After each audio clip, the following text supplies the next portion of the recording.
Developed by George Vidovic, as you mentioned, the Cobra replica with a whole another twist, it says in its entry review. Before reveal how they do it, let's take a look at the history of it. A published book called Pride, Passion and Persistence, One Man's Automotive Dream, was inspired in 1979 by the movie The Gumball Rally, and we all know about that. And he purchased a Cobra, and that was the starting point for this Python. Well, here they go. Wally Dallenbach jumps out like normal. He likes to bring the cars to the field real slow, and then he just stomps on the gas. Just as he did yesterday, he is off and running, a two-time former Trans Am champion. And, of course, we've had some great family names here with the Unzers and the Andrettis today. Well, now it's the turn of the Dallenbachs. Yeah, that's some history there. I think Wally Sr. is going to be inducted into the Indy Hall of Fame here this year, is what I heard from Debbie Cloud yesterday. Yeah, and a shout out to Willie T. Ribbs getting his Long Beach. Yeah, Long Beach today, honoured by getting a pavement named after him at the Long Beach Grand Prix. So that was Greg Richardson there, and that what looks like a new stock car. I don't have him on anything. That's a 2014 Chevrolet Camaro. As they come up into this treacherous turn 10 there, and Wally Dallenbach, we were here watching this race yesterday with Debbie Cloud, and he had a problem in the race yesterday in that beautiful number 44 car. So you would think he would kind of take it gingerly, but in Wally Dallenbach Jr. fashion, I don't think, the Dallenbachs don't do anything gingerly.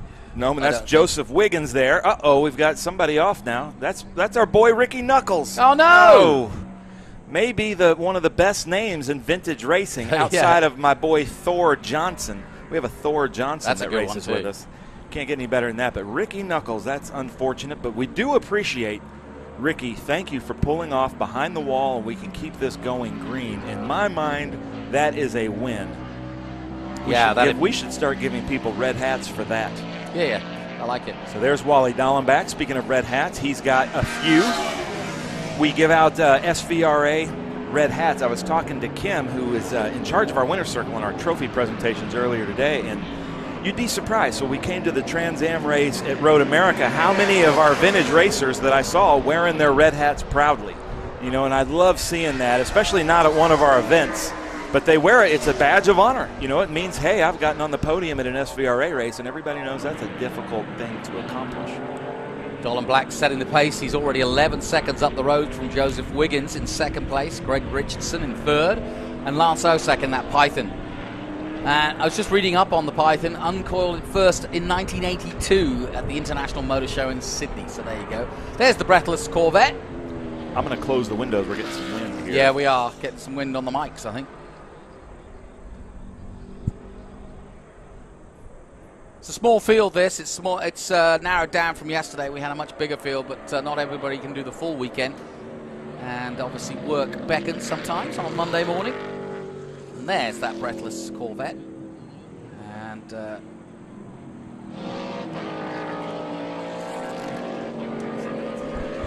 that's Lance Osek there. He had to start from the back of the field. I don't think he was running, but he's moving his way through the field. It looks kind of like a GT1 car. I don't have any information on it, but that's the 33 there of Greg Richardson, who is currently, until Lance Osek took over, was in third. Now he's in fourth overall. I haven't seen John Cloud, but that's Joseph Wiggins there being passed in that Porsche. So now Greg Richardson should be in third overall. So even though this is a Group 10 race, there's different specifications. There's 10 GT4, there's 10 IGT, which are the IGT cars. Then there's different iterations of stock cars that are out there. So this would be an IGT car. Looks like a Cayman from where I stand. It's the number 99 of Joseph Wiggins. So Joseph, thank you for bringing out that beautiful car. IGT's had some great races, and if you race one of these Porsche Cup cars or these Caymans, it's almost like a twofer on these weekends, because you can join us in International GT with Ken Fangler, or you can come and run in Group 10, and you get almost double the track time. Yeah, that's quite mouth-watering, isn't it? The idea of that. And I want to show the Armco that you see there and the horseshoe on this great drone shot. We are the first weekend to have that. You can see where the K-wall came through the grass there, but now photographers here at VIR, thanks to the help of Kerrigan Smith and Connie and their wonderful management here at VIR, now photographers have new positions to photograph from as we're getting great shots right here of John Cloud and that Rusty Wallace Miller Genuine Draft stock car. And man, are we in NASCAR country. That is a fitting car to have here. A lot of moonshine has been illegally moved through these hills of Virginia International Raceway. Yeah, it was great having Debbie Cloud up here yesterday, giving the old man a bit of a hard time. Loved it. So Breathless Racing, they've had a rough weekend. Oh, I got to say, unfortunately for Ernie Francis Sr. and Jr. and the whole team. So hopefully this Lance Ossick can bring them a podium. They will be happy about that. It's fun when the Trans Am teams are like, hey, we also can support some SVRA cars. So this weekend, not only are they supporting 7-time champion Ernie Francis Jr. in TA, but also 3 vintage race cars. That is a 46 Donnie Strickland. And there's 2-time Trans Am champion and NASCAR commentator Wally Dallenbach Jr. Also has a hunting show. One of those guys that just kind of seems to like to have a lot of hobbies. Really fun to talk to. Great to have in the paddock. Well, either he's trying to get out of doing the housework or the wife just wants him out of the house. I think he just loves being behind the wheel. And John and Debbie Cloud give him some fantastic machines with Cobra Automotive wrenching on these machines. Here's one right here, the Miller Genuine Draft, a birthday boy from yesterday, John Cloud. One of my heroes in the SVRA paddock. Just one of those guys that really offers up a lot, puts on a great show every weekend. Very sportsman race car driver. Just a couple years ago here at VIR, he won the TA2 Masters title, which is a hard-fought battle here, especially at Virginia International Raceway. Helped us out in the VROC series here, races all kinds of different cars. So happy birthday to John Cloud. And I love that Rusty Wallace machine. Yeah, that shot through the woods is really good. To see the NASCAR creeping through the Virginia woods like that, really good. Yeah, I would love to see a NASCAR Cup race, and I'm sure Connie and Kerrigan would too here at VIR. And they have the fan base, as we've seen at this VIR Speedtour. I love coming through. The weather's been perfect. Lots of crowd. We had a wonderful car show yesterday. So if you have not been, we will be back again next year about the same time for the VIR Speedtour. These shots we're getting on the live stream, it's unbelievable, and we thank everybody for putting this together and all of our great sponsors for helping us with this. But you have to come to one of these events live. And our next one is at Utah Motorsports Campus in beautiful, just outside of Salt Lake City. And then after that, we go to Circuit of the Americas for our national championship, one of the premier tracks, your home track, Jonathan. Yeah, I know the Tulare circuit though in Utah. That's a fantastic backdrop, isn't it? The mountains. Yeah, I've never been there, but the photos are beautiful. Oh, you're going to love it. And then we go to Auto Club Speedway, Southern California, for maybe the second to last race there, because I hear that they're going to be making it a short track. So we end this season at Auto Club Speedway in Fontana, and we start the 2022 season. We have 22 events so far scheduled for 2022, which I think is fitting. So make sure you go to svra.com, because we've got events coming to your area. We're all over the country. I was really impressed to see the calendar for SVRA last week and just how much of the country you do cover and how many of the iconic circuits you go to. It's really fitting. I don't think there's a circuit that I would say, oh, why aren't we going there? There is. We go to all of them. Really good. No, in my mind, all of the top-level road racing circuits in America we cover. I can't think of one that we're like, oh, I wish we were here. Maybe Barber, and maybe that's someday. I'd like, just because it's close to my house in Nashville, and I've know it's a great place. But here we go. Look at this. That is a beautiful car. We saw Ray Evernham here this weekend. He races a car similar to this, a blue GT1 Corvette. And he was here with Ernie Francis Jr. with that SRX car, which I was happy to see one up close. We watched it on CBS this year. It's neat. It's cool, too, that it's all in the family. Ernie Francis Jr. got second in the championship. Ray Evernham is a great vintage racer, NASCAR Hall of Famer. And then Kerry Hitt from Advanced Composites, our body guy in Trans Am, made the bodies for SRX. Oh, that's cool. Yeah, there was a lot of consternation as to how it should look, the SRX, or what it would look like. Here's that Viper. Look at this. No, Cobra. It's a Python. Python. I describe it as... Well, it started as a Cobra. Cobra that spent too much time on the Jersey Shore. It's got that, like, steroid... Yeah. Fake tan look to it, like I'm going to arm wrestle you and beat you up. And I hope he doesn't take any offense to that. Maybe he would say Surfer's Paradise over there in Queensland. But well, the basis of it is a Cobra. It is a Cobra. Yeah, you can clearly see the Cobra, but then it's got those huge fender flares and a lot of extra engineering. It almost looks like a purposely made autocross or hill climb car. I would argue that it's what happens when a Cobra and a Viper get together and mate. Maybe. You know, well, he is Australian, and you know how we have animals here that can hurt you. Yeah. But it seems like every animal in Australia can kill you. Oh, yeah. And so that's what it is. Including that would basically be an Australian Cobra. Just a little bit beefier, a little bit more venom. And George Vidovic is really a fantastic driver. Great to have in the paddock. He joined us last year at Road Atlanta. He's with us at Auto Club Speedway. He will also travel the world to race anywhere. And there's a Toyota Camry. Number 46, Donnie Strickland. 2013. Oh, Donnie, just as we're on him. Look at that. Donnie's wanting to make sure that we mention Verizon, sponsor of that car. So he's spun for us just there at turn 1. Triple Sal Cow. 3.5 degree of difficulty on that Salco. But look at that. Didn't stall it. Nope. Good job, Donnie Strickland. Not bad. Turn 1 is an easy turn to get wrong. You're coming down from a lot of speed. The great thing about it, as we learned in the Trans Am race, there's grip on the inside, there's grip on the outside. But if you miss your brake markers, you're gonna mess it up. And I noticed today, and here we go, replay. What do you do? Come into the braking point. Everything's fine. Everything's fine. From turning in. Everything's fine. But then, ran out of room. I know what happened. Come on. So my Mission Foods, one of our great sponsors, we put up brake markers, and in one of the earlier races, the Formula cars took out brake markers. He was probably used to seeing it, and he's like, "Oh, where's the third one? Up too late." So that Donnie, we're not going to give that your fault. That's not your fault, buddy. That's probably it. There's the number 97. Well, this is the man leading the race now. Yeah, He's just at the fastest lap. Where did Wally Dallenbach go? I don't know. In fact, I really don't know, because I've got him down on my timing sheets. It's down in 7th, so something untoward has happened to the great Dallenbach Jr. Well, Lance Ossick from last to first.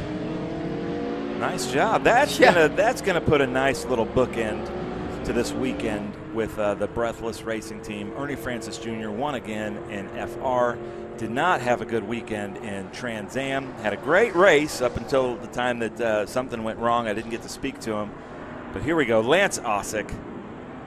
If you're in the South Florida area and want to get involved in vintage racing, definitely give Breathless a look. One of the best teams here. You're going to love and enjoy working with their crew.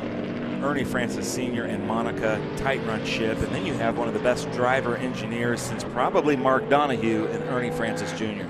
Wow, that's high praise. I've seen it. At Watkins Glen, when he broke, he was there working till 10:30 at night, and I was talking to him, and he's putting everything back together. He builds his shocks. He is his own crew chief sometimes. Yeah. And I try to whittle out of Mr. Al Unser Jr. what we think Francis will be doing. And all he would say is, well, you know I like Indianapolis and I like the 500. So how about that for an eye-opener? Yeah. For what might happen to Ernie. Indy Lights?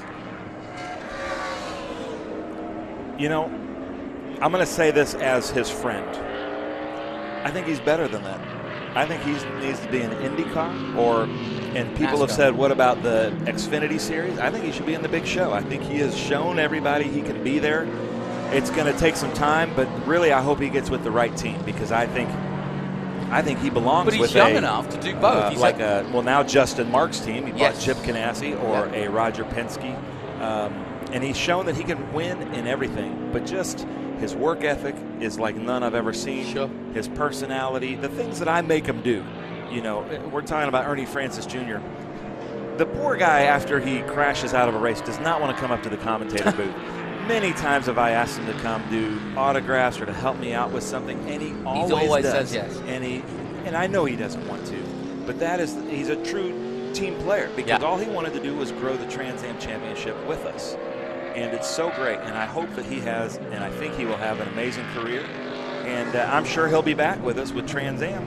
And then if he really hits the big times, he gets to race in vintage racing, because as you know, every series is a feeder series for vintage racing. Yeah. We've had Formula 1 drivers, we've had Formula 2 champions, we've had Trans Am champions. They're here this weekend. We've had NASCAR champions. So if you really do well in your career someday, you could make it to the big time Sports Car Vintage Racing Association, SVRA. And then you're missing out the kings of industry, top sportsmen, top musicians. Yeah. Just this year, we've had a certain lead singer of a band we can't name, but he will be back in black. Yes. We've had Jim Farley, the CEO of Ford. We're just, I always kind of say that Adam Carella. Yeah, our paddock is full of the most interesting men and women in the world, from all captains of industry, from sports, everything. So it's a lot of fun. And Lance Ossick is getting it done here, showing us how it's done. And that what I think is a GT1. Yeah, it is. See, right by the number 9, it says GT1, which is also a TA class of car. Basically, tube frame, way too much horsepower, way too little of brakes, definitely hard to control, and probably a lot of fun. Too much car for me. Yeah, and me. And he's got it down here as a 10 GT4 in terms of its sort of 10 status. In this group, I think my favorite is George Vidovic in that I'm with you. crazy Python. And me as a purist, you wouldn't think I would say that, and I love this car here. It's just Rusty Wallace. That's a great car. But something about that Tennessee orange Python and the story and him coming around from Southern California, that's just really cool. But look at that. The Miller Genuine Draft, nicknamed the Debbie Cloud and John Cloud team because of their interaction with Bobby Rahal at Mid-Ohio. And so he's been MGD since then. And it just so happens he's racing that Pontiac Grand Prix. And I know we talk about this because there's other stock cars in this race, but that looks right. Yeah. The thing that I think that we have correct in the formula with TA2 is a Camaro looks like a Camaro, the Challenger looks like the Challenger, and the Mustang looks like the Mustang. And in other race series, they don't look like that. It's like a Toyota Camry with a Camaro front end, and it just looks wonky. But our cars look right. And in that era of NASCAR, I feel like they got the cars right. Especially Scott Borchetta and Mike Slutz. Mike Slutz has the A.J. Foyt Copenhagen car. Back when the NASCAR cars still had metal bumpers, that was the good old days. I hope we can get back to that.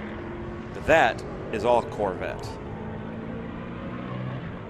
And last lap, as Lance Ossick comes out of the horseshoe, he's still got Greg Richardson behind him, but some way behind him. Joseph Wiggins at the moment in the 99. Porsche GT4 is in 3rd place, then John Cloud in 4th in that Rusty Wallace car. There is the 99. 3rd place, Mr. Wiggins. Fairly modern car, mind you. Yeah.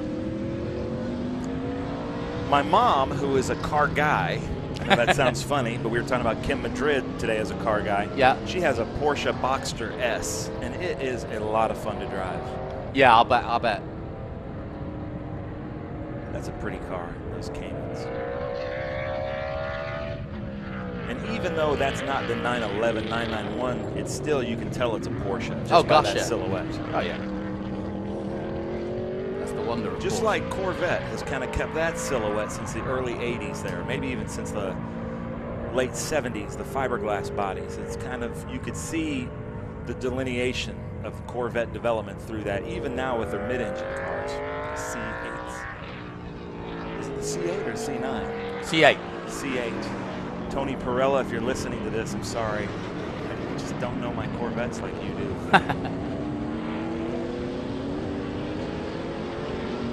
Final lap then, and the Breathless team finally have something to smile about, because it's been a rough weekend, a lot of hard work for this little team, the little team that can.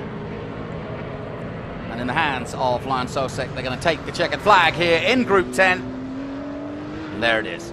Yes. I think that's still starter Steve up there.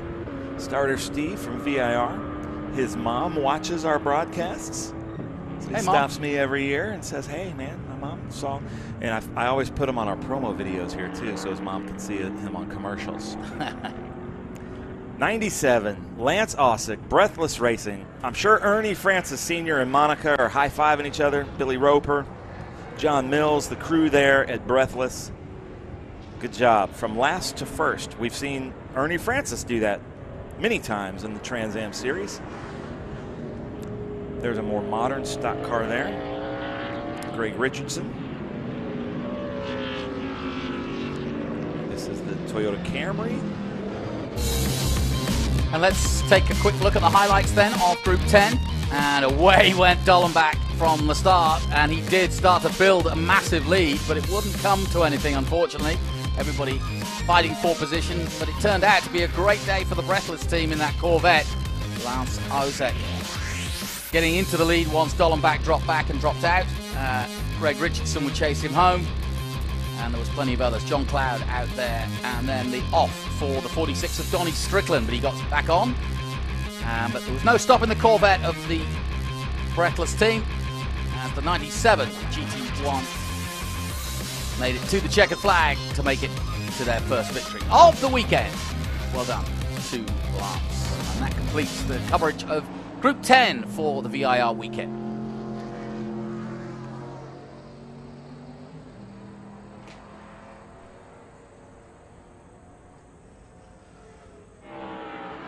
So I don't know what happened to old Wally, but we'll find out. He's just by our media center, so we'll get a chance to maybe find out what happened to him. But no problems for John Cloud in the number 2. He finishes. Well, we'll get a confirmation of everybody's finish. He finishes 4th, but Lance Osick in that Corvette wins ahead of Greg Richardson in the Camaro. Joseph Wiggins in the GT4 Porsche takes 3rd. John Cloud, the man I was just talking about in the Pontiac, takes 4th. George Vidovic of Australia in the Python takes 5th. Donnie Strickland 6th. Wally Dollenbach Jr.